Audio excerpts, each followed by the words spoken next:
Hi, it's Jeffrey Cohen, Chicago Quantum. How are you?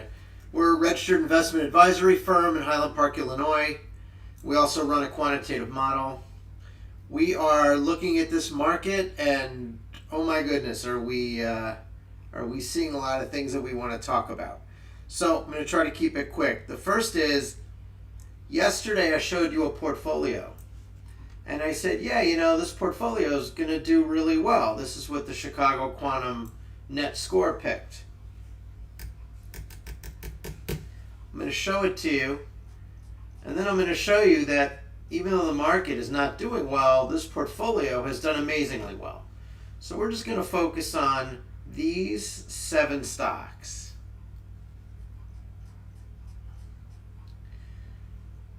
Affirm, Cardlytics, Checkpoint, which is biotech, Carvana, Heliogen, Open, and TNA.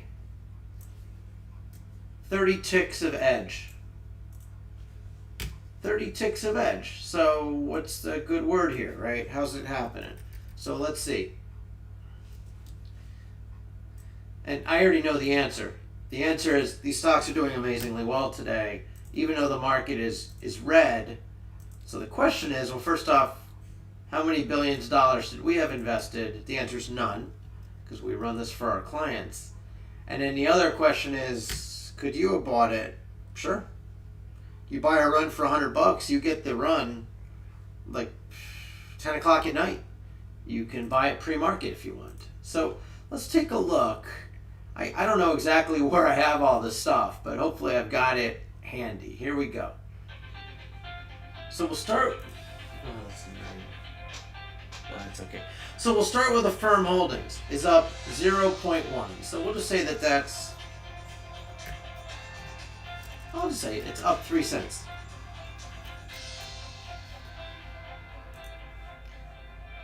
Okay. Next is Cardlytics. Cardlytics is up $1.13.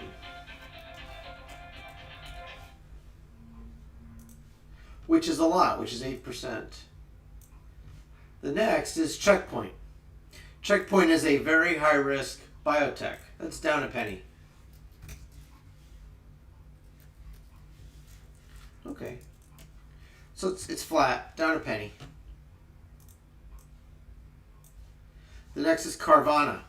Carvana's up $1.13. That's pretty cool. Then we'll look at Heliogen, which is up 15.5 cents. It's 4.5%. I'm going to round it. It's up 16 cents. Open Door Technology is up 18.5 cents. So it's up 19 cents.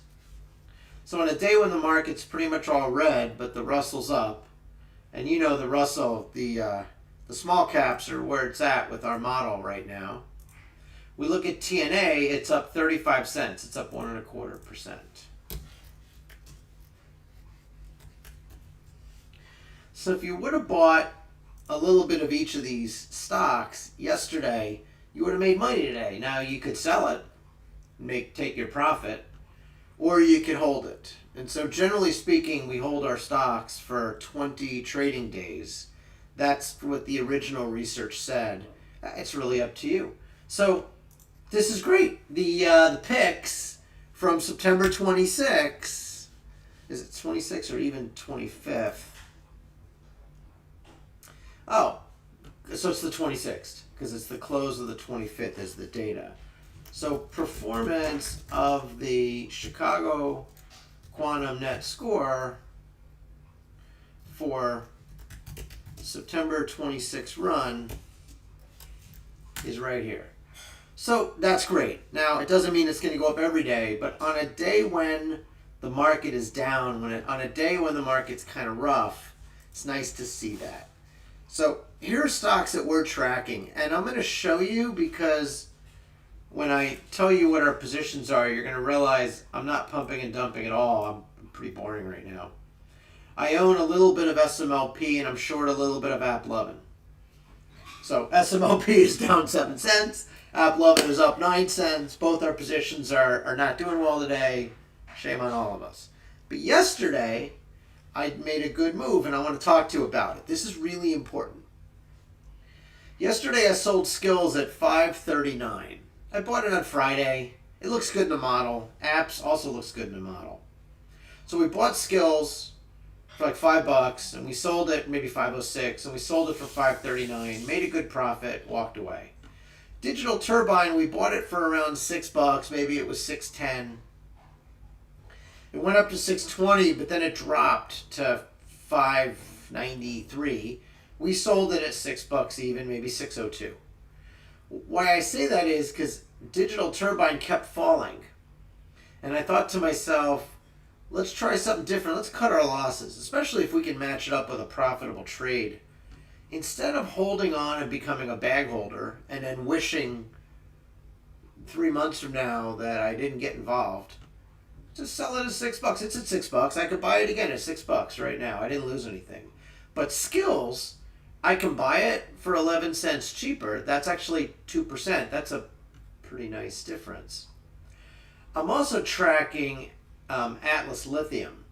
And that's a stock that I think is overpriced. ATLX, I believe, is overpriced. So I'm going to drop that in the chat. Let's see if anyone wants to bait the hook on that one and talk to me. So there's other stuff as well, but that's pretty important, right? So I'll put those away. We can come back to that at the end. The other thing I wanted to share with you was a tweet that I sent, very important. I just did light due diligence on Alcoa, which is aluminum, and FAF, which is contract manufacturing. Here's a picture I posted. For the second quarter, manufacturing revenue was down from 3.6 million to 2.6, 3.6 billion to 2.6 billion. That's a huge drop. So, that's Alcoa, I'm sorry. 3.6 billion to 2.6 billion. That's why I got my numbers wrong. That's a huge drop, right? Manufacturing. Now this one is 42 million down to 34 million. That's also a huge drop. It's like 25%. So what's going on? So I did a little homework and I asked a few questions, but I don't think we want to blame senior management. I don't think we want to blame the sales force. I definitely don't want to blame the manufacturing people. I don't know what to do, but I can tell you that the ISM Manufacturing Index, we found it in Google, has been down for 3 months in a row. So manufacturing is down, and manufacturing is down in the companies we're looking at. So if you're looking to invest in manufacturing companies, my guess is you're going to find a lot of pain. So kind of point number one, right? First off, if you're Taylor Swift and you bought our portfolio, which we've actually, the Chicago Quantum Net Score long or up portfolio, right? We've now nicknamed the Taylor Swift portfolio. Because someone like Taylor Swift could take 5% of her assets, drop it into those stocks, and really, really outperform the S&P 500 on an adjusted risk versus return basis. It is the Taylor Swift portfolio. It is for high net worth individuals, large portfolio managers, wealthy people, accredited investors. So the other thing though I would watch is I would watch manufacturing. Manufacturing is in a downturn. And you can see it in automotive, right? In automotive, it's like a train wreck or a car crash in slow motion. Because there you have labor issues. You have cost of labor issues. And you have this transition like from internal combustion to electric vehicle. So I worry about automotive. The steel industry is also in trouble. Right? And so we have aluminum. We have contract manufacturing. Here's the other thing that we saw, and I don't know if it's true, so I'm going to pull up a screen for you, but I could go into some stocks. Pharmaceuticals. Large-scale pharmaceuticals. I believe that they are also in trouble. So let's take a look at 1 month performance, industry. I don't know if I'm going to be able to find pharma, or is it under healthcare? Drug manufacturers. So if I look for 1 month performance, you see AbbVie and Amgen are up, low single digits. But you look, and all the other ones are down. These are the big ones. These are the ones in the S&P 500. I could look for any, and you see there aren't that many, and most of them are down. I mean, Glaxo's GSK, GlaxoSmithKline, or GSK is up 5%. So that's another one that's up. But most of the rest of them are down. And so drug manufacturers don't really move with the economy, but a really bad economy means people spend less on healthcare, means problems. I've also heard, just anecdotally, in our area that hospital rooms are at a premium. They're full. And so it could be that things are happening, but just net pharma or drug manufacturing is down. And there's others as well. We could just look at we could look at any industry and just big stocks, big market cap stocks. You know, I like to do that sometimes. I'll look at just over 10 billion. I'll look at mega cap, 200 billion and more. And you see that for the most part, they're either flat to negative. There's a couple that are up. United Healthcare in a month is up 2%. AbbVie, 2%. Now, ExxonMobil doing great, right? Up 9%, but the price of oil is through the roof. But you take a look, and like even Walmart is up 1%, but Amazon's down 6%, Alphabet's down 1%, Visa, Bank of America, MasterCard, JP Morgan, they're all down. Merck, J&J, Eli Lilly. Apple's down almost 6%. Microsoft's down almost 4%. Broadcom. So everything's down. Oh my God, look at that. Nvidia's down 10.5%. Oracle's down 11%. So large cap is down.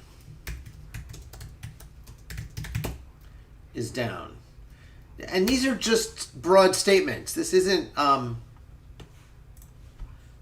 we're not getting real specific here, right? I just want to show you that certain things are happening. And so I get worried about when manufacturing is down, because I want to buy Alcoa. I do. But it's really hard to make the call to buy Alcoa when they're destroying shareholder value just by staying in business. Right? I mean, I don't want to invest in Alcoa. I might as well wait until they finish destroying it, right? And then maybe buy it at a bankruptcy. I don't know. It's crazy. It's crazy. I don't like it. So we're going to talk some more. I got a whole bunch of stuff to tell you. I'm glad, though, that our stocks did well, even though everything else is crap in this market, right? The other thing I thought was important is the S&P 500 is heading for what I called a trend continuation, but really it's a potential head and shoulders. So I'm just going to show you a funny chart here, not a... Do I have it? Futures. Take a look at this. It's been going up. It's great. 3,600. We all should have bought. Went to 4,600. It's great. Lock and load. But then it's been dropping. So it pushed to 45. Fell to 43.5. 43.60. Pushed to 46.10. It fell. Looks like the close is at something like 43.80. Pushed to 45.50. Now it's down to 42.89 right now. It has broken the neck. We really have a head and shoulders. You have volume confirmation here on the left shoulder. You have some volume confirmation here. Light volume on the peak, heavy volume on the fall. It did make its peak though on some low volume, but then some high volume. So that's a little iffy. And then high volume on the collapse. And so we've just broken the neck of a head and shoulders. I don't know about you, but that doesn't feel so good. That feels really bad, actually. And so I think this is something that we should talk about, right? Because if the S&P 500 is going to collapse, how far down does it go? And do you sell stuff or do you wait? Personally, we're not going to sell any of this. We're just going to wait. I mean, what am I going to do? Sell my $58 worth of stock in my 401k and then what? Put it in something stupid so it goes down? I'm just going to wait. S&P 500 has been a good bet for a long time. I'm just going to hang out. But, you kind of see the car crash coming. You just don't know how far it's going to fall. That's how I feel right now. We see the car crash. We see the head and shoulders.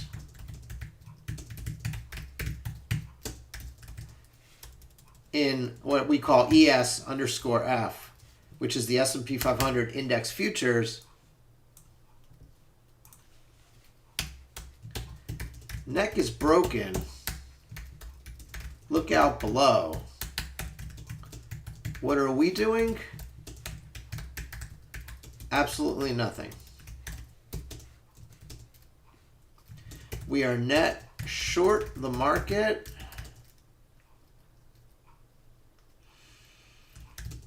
But this is just a slow motion wreck. And we are strapped in like the rest of you. And that's it. We're just going to wait it out. Now, if it hits 3,600, I'm jumping back in. I am going crazy, right? But this is rough. This is, when you see this, you should get really nervous. I mean, I feel like, you know what? I'm going to pin this to my profile. We're in really big trouble here. So I just want you to know that, right? We're in really big trouble here. Holy crap. And what do we got on Koi Fin? Sometimes they don't want to show me the good stuff. No, this is crap. I don't want to see that. Let's see if I can get a picture. Just a picture of some lines. Squiggly lines coming. And then I've got a whole bunch of other stuff teed up for you. So if I look here, you see the Russell is still up. But everything's kind of coming down. Over the year, you see it. Look at 5 days is probably realistic. 5 days, it's a pretty big downturn. Now, U.S. Treasuries are down 0.4. That means Treasury interest rates are up. You see the 10-year at 4.62. That's high. So now we're going to go to some different data. Ooh, I might be able to buy back in on some of that stuff I sold yesterday. I like it. I like this. So let's see. Let's see. What do we got?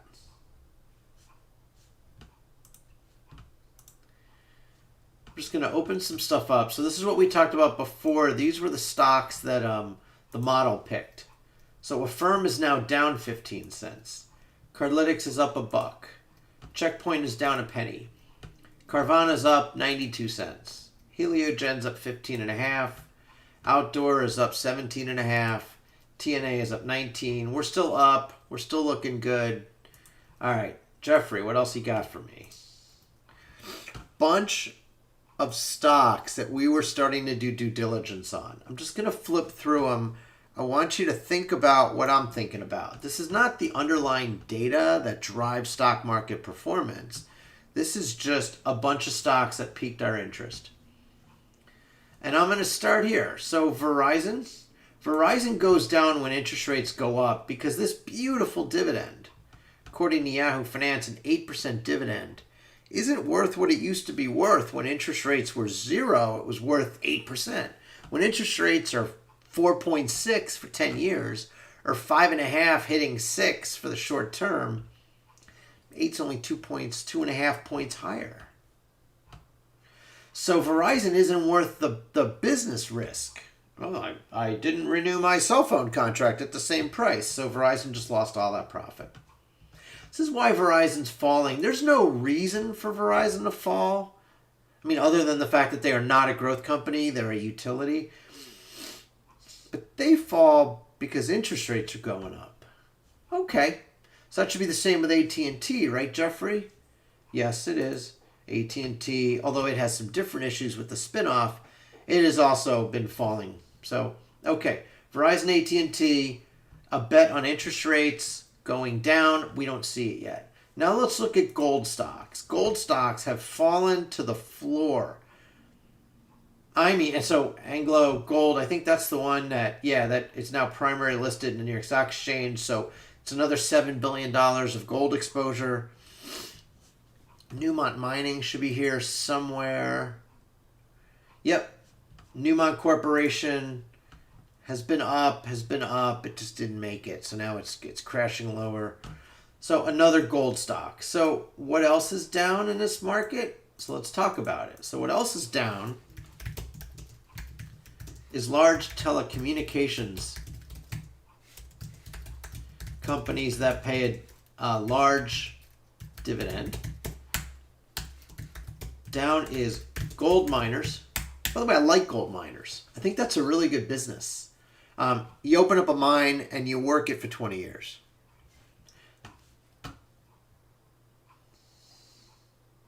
Barrick Gold. Barrick Gold is also down. I think this is a smaller one. It's still worth $26 billion. Newmont is worth $29 billion. Actually, I thought Barrick was smaller than Newmont. But if you take a look, Barrick for the year is up slightly, but it's actually been crashing. Same kind of shape. So gold is down. So now, what about the large drug companies? We talked about it. Look at Pfizer. You could argue a lot, but people were buying it from 40 to 50, and now they're not buying it at 30. Pfizer's in trouble. Pfizer pays a 5% dividend for a company that still invents drugs. You see Johnson & Johnson, you see Merck is down, AbbVie is down, Eli Lilly, right, a real glamour stock is down, although a little bit less.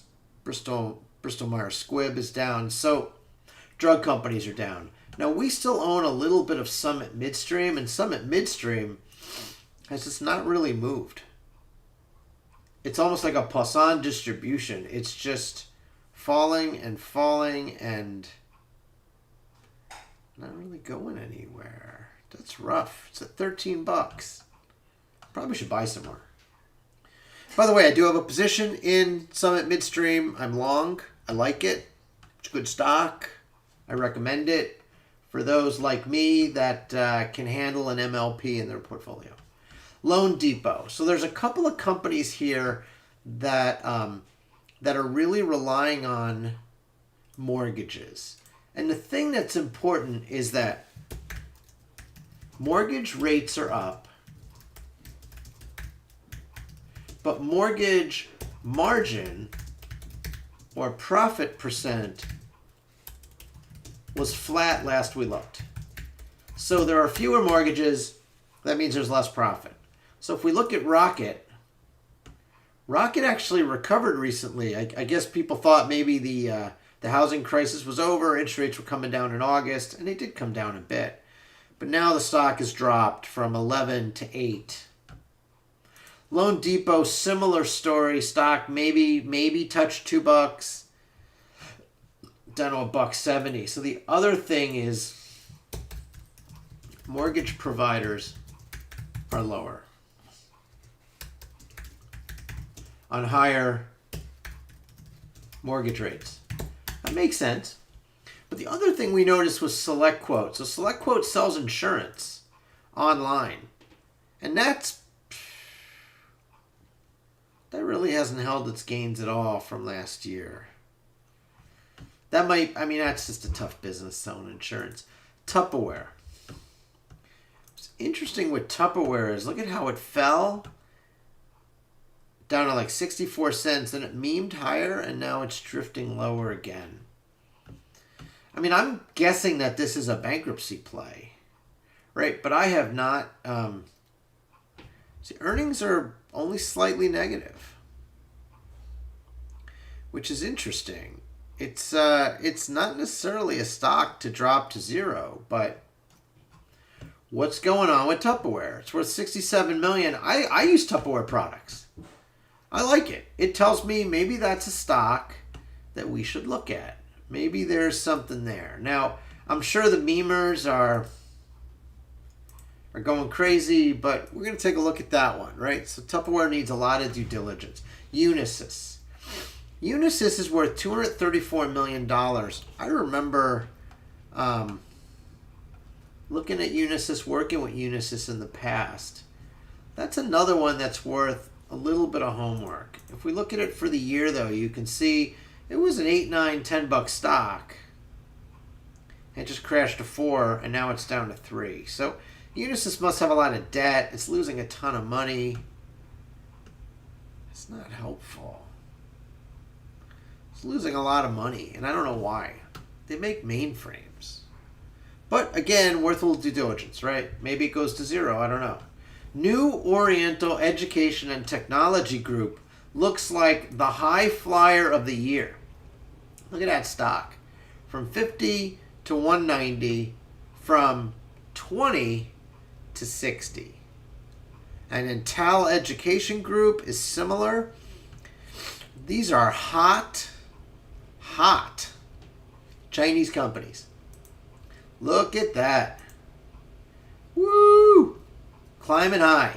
Now, I don't know about you, but I've heard that Chinese education companies are where it's at. And I plan on doing lots of due diligence. So I would say up are Chinese education companies. Wow. And those are companies like TAL and New Oriental Education and Technology, EDU. Right? Like the ending. Now the other one is Geo. So Geo is a very interesting business. Geo runs private penitentiaries. They run drug treatment facilities and other kinds of those facilities. And they have CoreCivic as a competitor. So it's interesting is this really isn't going anywhere. It used to be a REIT.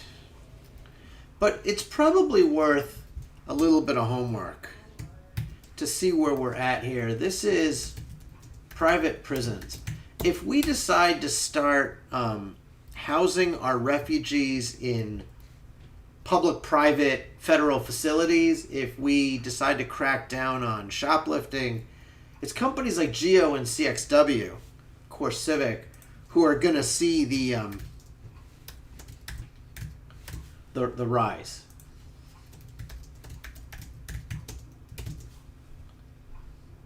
So that's just, it's worth a little bit of due diligence. I don't know that it's going to be any good or not, but it's worth the homework. Atlas Lithium. I mean, look at this stock. This stock is a powerhouse. Just rises and rises. That's actually one we've been tracking for a while. We'll see where that one goes. So another up is lithium. Atlas Lithium, ATLX. You know, they have options now. They didn't used to have options before. So we take a look at Digital Turbine, who we sold yesterday, down to $5.95. It's continuing with its downtrend. You know, we bought it and we just got out. It was crazy. And then Skills is also dropping. Don't know why that would be, though, but those are also worth looking. I like Skills. Player versus player. You remember we used to play Pirate 101. Do you remember that game? Pirate 101, Wizard 101, massive multiplayer games. And so I'm looking at FATH. We talked about that one. That's the manufacturing one. It's awful. You know, they're going to do a stock split tomorrow, and the stock is probably going to go down more. Ugh, I don't know. I'm looking at it, though. I'm looking at it. It's just, it's really hard to get excited about a company that is losing business. Now, Workhorse Group, they make trucks. Workhorse Group makes trucks. We're down to 40 cents a share. $90 million valuation. What's happening with Workhorse? Are they going to get bought? Are they going to stay in business? They're worth a look as well. There's so many stocks now when the market is crashing that are worth a look. And so, okay, so here's another one, Lumen. Lumen's got 1 billion shares, so it's 1.34 billion. They've also got a ton of debt. Earnings per share lost $9. This is a company that many business to business use, but it's just struggling, right? These guys have the wires under the ground, the fiber. I mean, it's a bet on infrastructure, but it's a tough bet. Lumen is a tough bet on a turnaround. I don't know. We talked about Alcoa. We looked at Alcoa. We struggle with Alcoa, right? We already talked about gold with Newmont. Now, Vale is another interesting one. So Vale Mining pays a healthy dividend worth $57 billion. Like a Rio Tinto and a BHP. We look at this stock. You see, classically around $12, it popped up, came down, up, lower highs, right? And so who knows? Maybe Vale isn't going to do so well. Another one of those manufacturing, Vale. Let's come back to our manufacturing line here.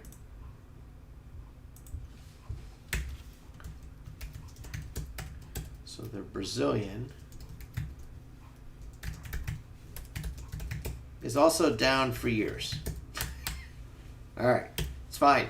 It's hard to get good people in Brazil. I've worked in Brazil. It's a tough place to do business. So we talked about Rocket. We talked about Loan Depot. We talked about Pfizer and the other drug companies. We talked about gold. We talked about telcos. And you can see the struggle. You can see the stocks are actually in a pretty big downturn today. So, where are we at? What else do you want to hear about? I'm going to put up the Bloomberg screen here while I talk to you a little bit more. Have I told you that I like Bloomberg? Yeah, I probably did. So, FinViz. Look at that. Market continues to correct. I might buy back the stuff I sold, just because this is falling. This is coming down. It's 42.43. Look at that. Tesla's down. Apple's down. Lots of stuff is down. I was going to show you this before. The 10-year Treasury at 4.626. That's up 7 basis points. That's a big increase. Crude oil at 93.50. Oil is up. Natural gas at 293 is up. S&P 500 is down. Gold is down. The dollar, okay, 104.96 euros, dollars per euro means the dollar is much stronger. And we're almost touching 150 euro per dollar. Dollar's very strong. So the other things to write down, right? Because we're going to probably go to our website and show you, actually maybe do an update with you here. But the US dollar is up. I love this word, bigly. It's not a real word. Oil is up. Natural gas is up. Gold is down. Long-term US Treasuries rates are up and the bonds are down. I'll prove that to you because I know you shouldn't really just listen. You should just say, Jeffrey, show me the data. Show me the money, Jeffrey. There, 10-year at 107.64. That is a through-the-floor kind of a move. The 10-year at 107.64. The 10-year U.S. Treasury at 107.64. You might as well just say it's in the toilet bowl because that's how much it's down. Copper at 363 is also much lower. That's actually getting down to our recession type reading. Silver's down 22.68. This is important. So if you're watching this video, you're probably wondering, am I going to get to the point? What's going on? But what I'm going to try to show you here is that a lot of the metrics, a lot of the things that we find are important are dropping. And that's terrible. Let's get rid of all these pages.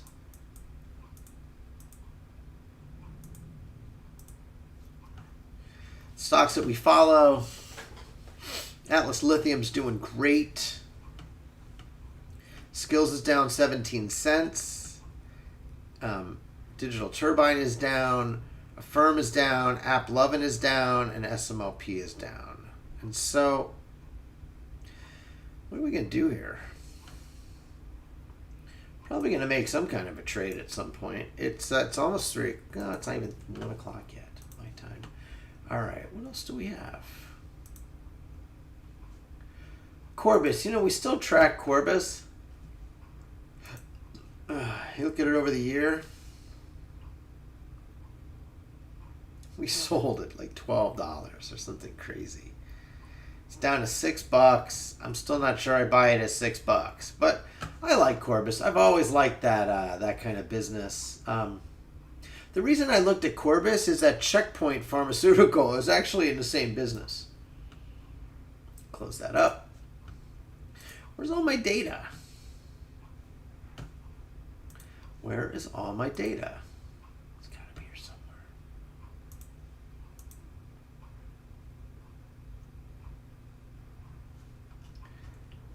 Still falling.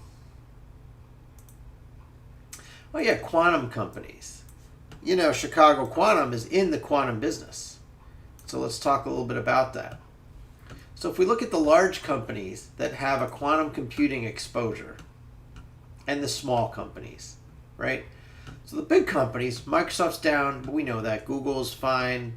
Amazon, Alibaba, IBM, Honeywell. And I always say that, you know, Alibaba was the first company we ran a quantum experiment on their Chinese quantum computer. And it worked fine.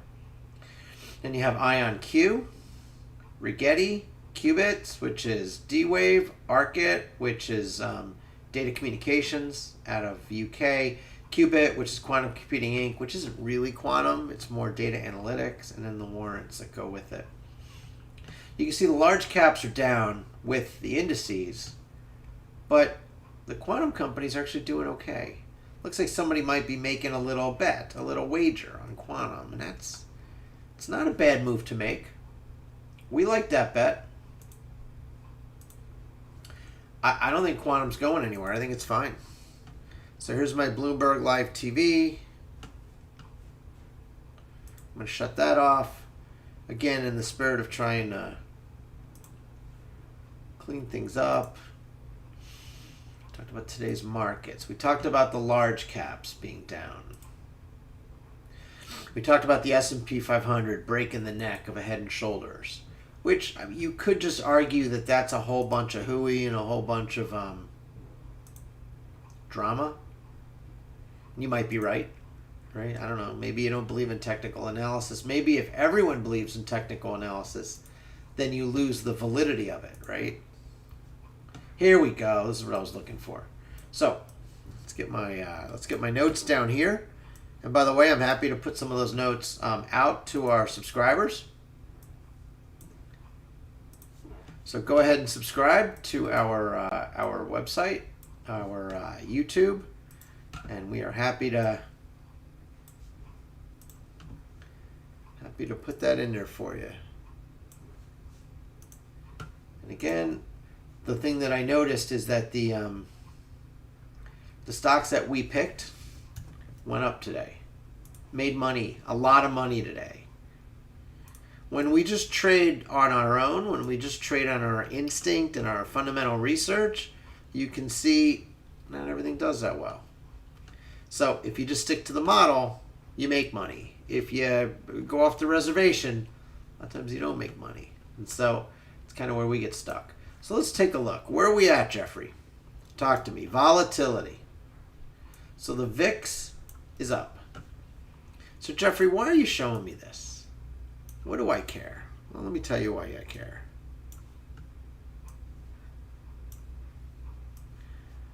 I care because we publish a website. And we talk about this all the time. The forces that drive market movement, volatility of stock prices. So the reality is the volatility of stock prices, historic volatility, is way down, way, way, way lower than we've ever seen it. And it keeps falling. But volatility index, or implied volatility, or pricing for volatility, is up, up, up. So insurance, much more expensive. Look at that. I mean, it was higher. It was 32. And then it hit 23. And then it hit 19. And then it hit 14. And then it was bottoming out at 13 handle, 13 and change. Then 15, 16, and 16, 17, then back down to 12. But now it's up to 19. So when the VIX goes up, stocks go down. It's not a causal relationship, but it's an important relationship because it's historically been true for the past year. So that's important. First thing you should look at. Second thing you should look at. Jeffrey, what's the second thing? Share price falling, momentum, choppy without direction. Where's my stuff?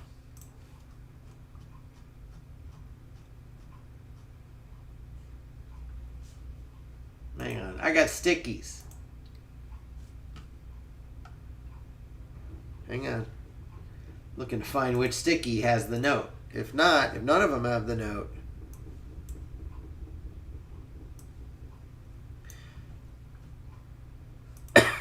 all right. So I'm just going to tell you what it said because it's not, I don't have it handy. So total equity market capitalization was $50 trillion on September 21. It was 6 calendar days ago. If I go to my other screens, sorry you can't see it, it's actually on my server. We're down to 49.2 trillion. Oh, September 25 it was 50. September 25, 2 days ago, it was 50. Now it's 49.2. We've lost, the market has gone down. The market lost $800 billion. The U.S. stock market lost $800 billion in the past day. From 50.0 trillion to 49.2 trillion. So when the market rallies pre-market, it almost feels like people are trying to make it back. You know, pull a martingale. I used to pull a lot of martingales. I like that. But in terms of momentum, market's losing its ass. And today, the market's down again. And large caps are down, which we talked about. Yeah, I think momentum is negative, right? And if you actually are like trying to add up the losses, it's pretty big. It hurts, actually, I would say. All right, high yield corporate bonds. How are we doing with high yield corporate bonds? And how the heck are you supposed to track that? First off, I don't know. You got me. But there's this ETF called HYG. HYG. It's an iShares ETF. Oh, look, it's down 0.09%, 0.1%. And if I look at it over 5 days, though, you see it's been dropping. It tried to recover on Wednesday morning, this morning, but it actually fell. So high yield corporate bonds are down. Oh, that's not good for stocks. Real estate values. How am I going to look at real estate values? What, I got to go to Zillow? Hey Zillow, what's my house worth? I don't know. I don't know what my house is worth. I got nothing, right? So what I do know, though, is there's an ETF called USRT. It's a REIT. It's a core REIT with $2 billion in assets. It's down almost 1%. So that's not helpful. Let's look at it over 5 days. It's down. Look at it over a month. It fell on the floor. This thing was trading at 50. Now it's at 46 and change. Down almost 10%. Real estate down almost 10% in a week, guys. You should be like shaking in your boots, right? This feels like 1929 to 1932. Real estate falls 10%. I'm surprised I'm not hearing some of the people in the neighborhood screaming. Silver, platinum, copper. We already talked about that. Those were all down. Maybe not platinum. Platinum is PPLT. I probably need to make like a portfolio of all this stuff so it's easier to look at, but I don't mind. I'll walk you through it. Platinum's down 2% today for the month. Platinum looks like it bottomed September 8th, came up, came back down. So platinum's down, silver's down, copper's down. Okay. Energy prices. Now the good news is when energy prices go up, market goes up. So that's great. How are we doing? Crude oil is up 3.4% today. Crude oil is still climbing. Now, the funny part is crude oil drives up energy stocks. So I bet you that energy stocks are up. But the question is anything else up? See, energy's up. Oh yeah, look at that. All green. Green is good for energy. But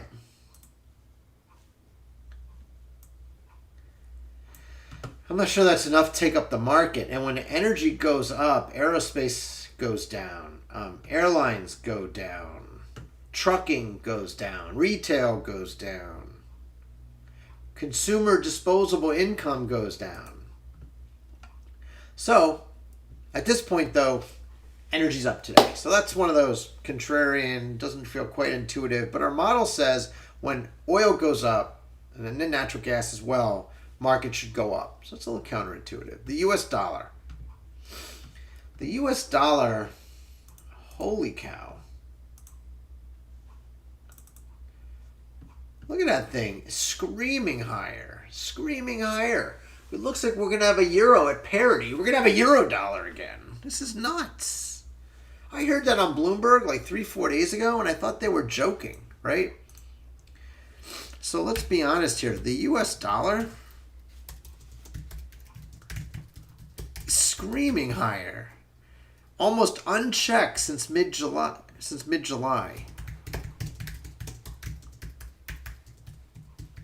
Except for a tiny, I wouldn't even call it a correction, a tiny down move at the end of August. And that's it. Screaming higher. Screaming higher. The US dollar. By the way, US dollar, when it goes up, bad for stocks. Remember we talked about Alcoa?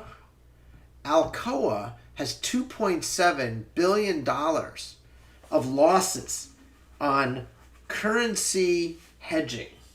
The dollar fell, they hedged, they've taken an enormous loss.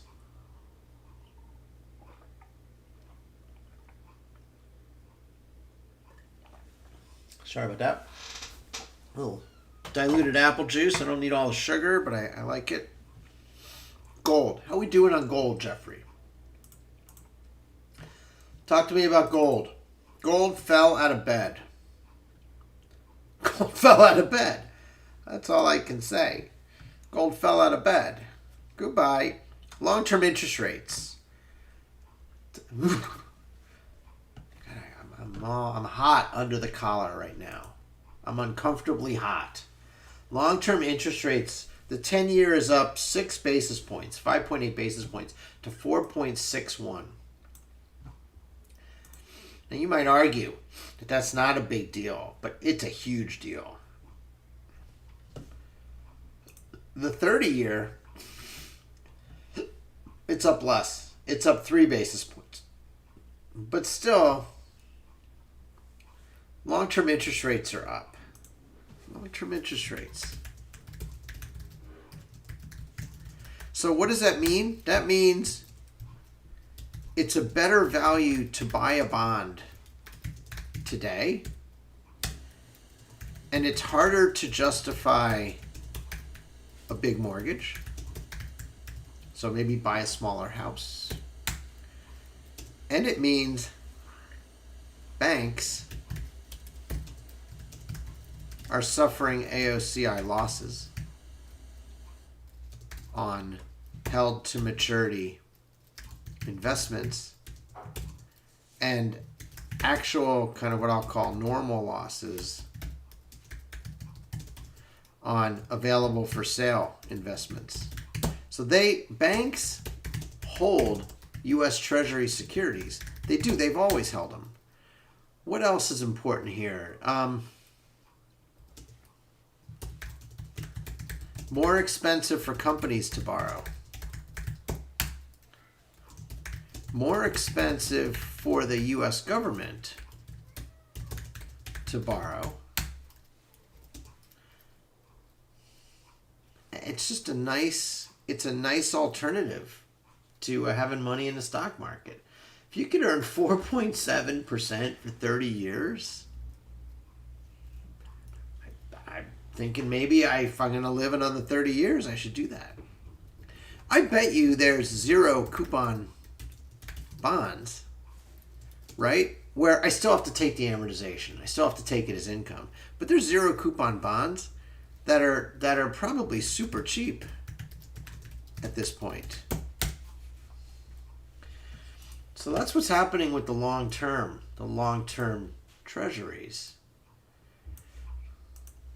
Oh, government net cash intake. When last we looked, you're going to love this, the government was tightening. So they didn't raise interest rates at the last FOMC meeting, but instead, they're squeezing. They reduced $250 billion of liquidity in the last 2 weeks. I want you to think about that.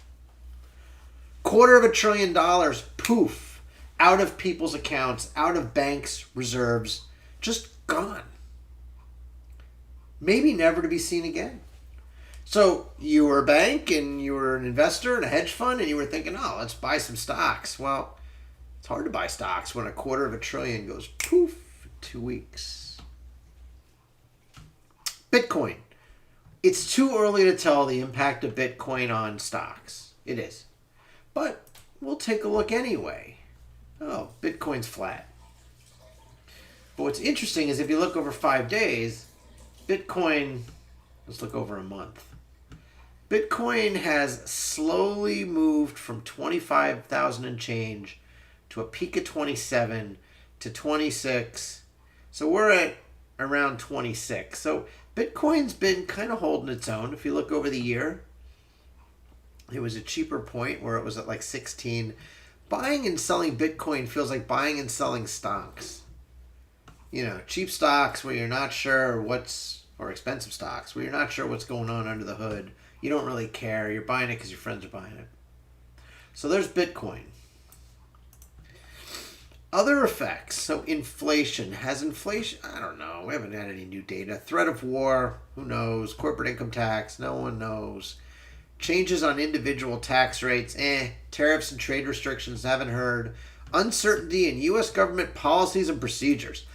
That one is a big deal. So I would say uncertainty in U.S. federal and state government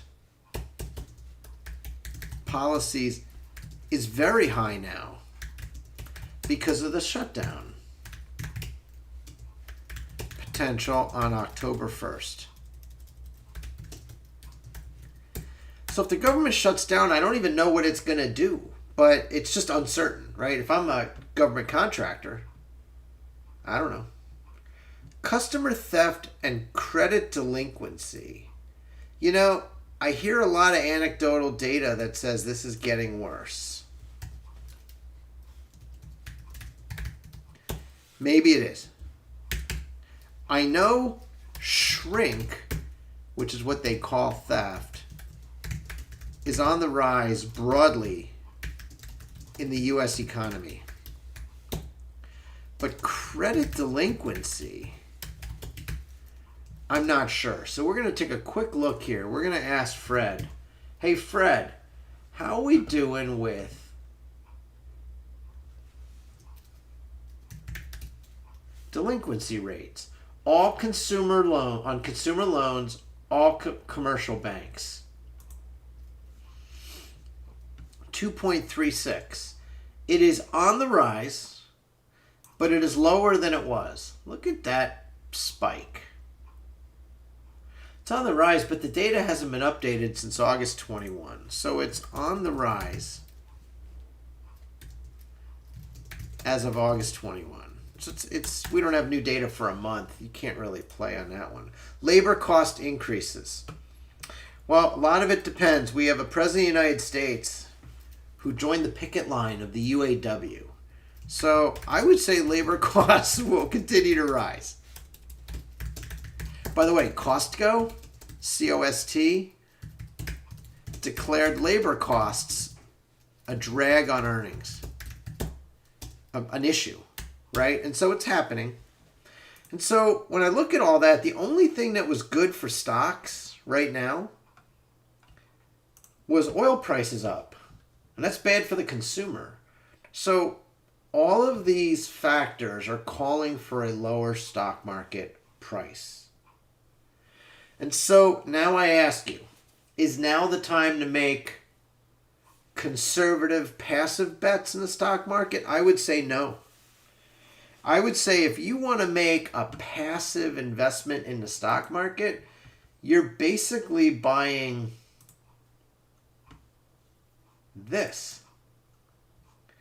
And so it sure feels like it's looking to break support levels.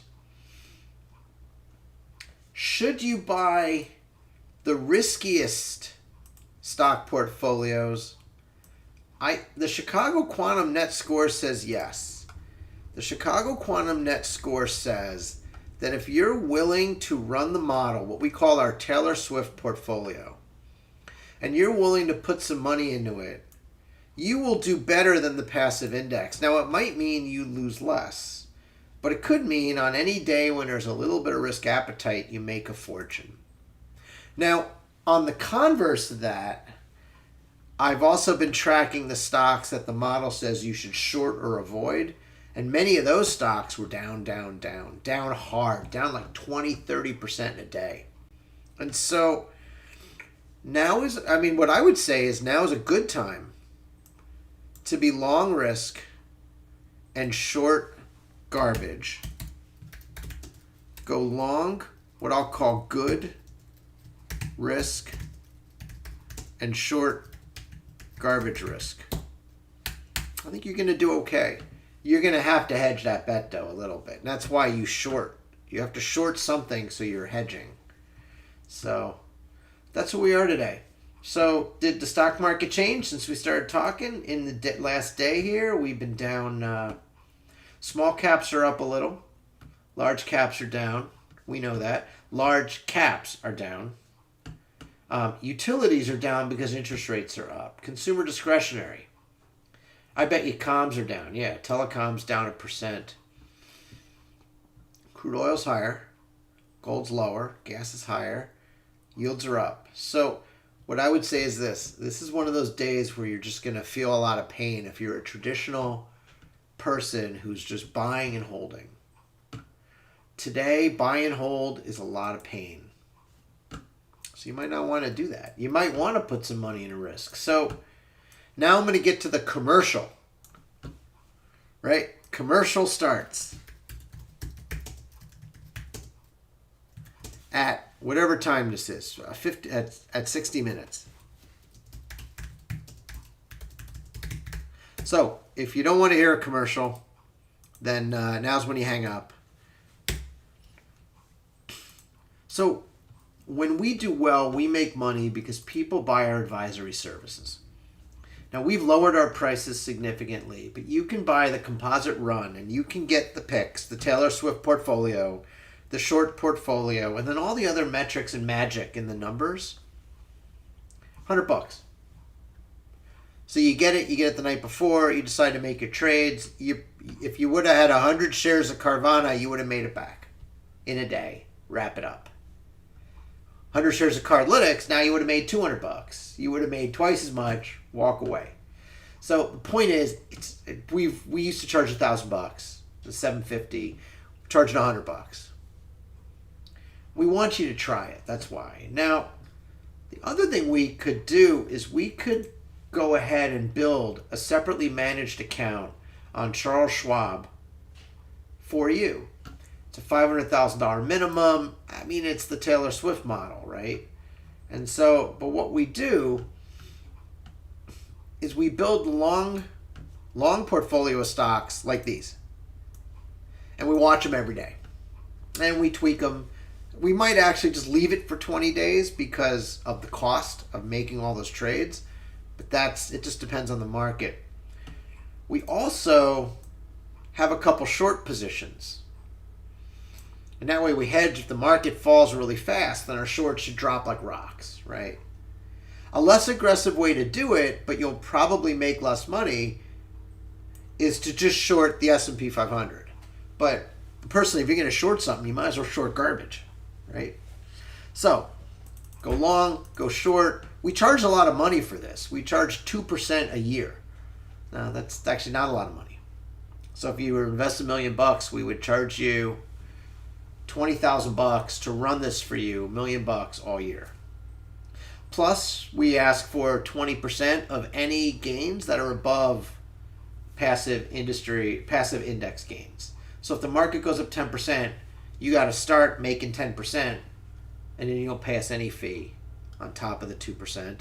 But if you make 20, 30, 40% on your money, make 2, 3, 400 grand on $1 million, we're going to take 20% of the above market returns. So it takes a lot of work. And for our first clients, I would say be patient with us. But that's what we do. We're gonna work with Schwab. We're gonna make sure everything's clean and safe. Schwab manages like $4 trillion worth of custodial assets, so they're pretty big. And if you don't want to use Schwab, we could use yours. We could actually use your broker-dealer, your custodial agent, and then trade through your custodian. That way you have full visibility. I don't care. I don't make any money from Schwab doing this. Schwab makes the money. So that's how we want to run it. Now, I mean, I could set up a Vanguard account. You can give me the money and I can plop it in there and we can do this. But that's discretionary trading, and as of now, we haven't licensed for that. So, but that's the other way to do it. We like this. We think this is going to make our clients a ton of money. It'll make us money, and I can actually get a studio to do my videos. I don't have to do the videos in this cramped office. So, I want to thank you for watching. Appreciate it. If you liked the video, drop a comment, hit the like, subscribe, and tell your friends.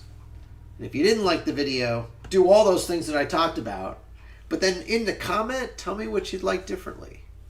Thanks so much. You take care now. Good luck in the markets. Bye-bye.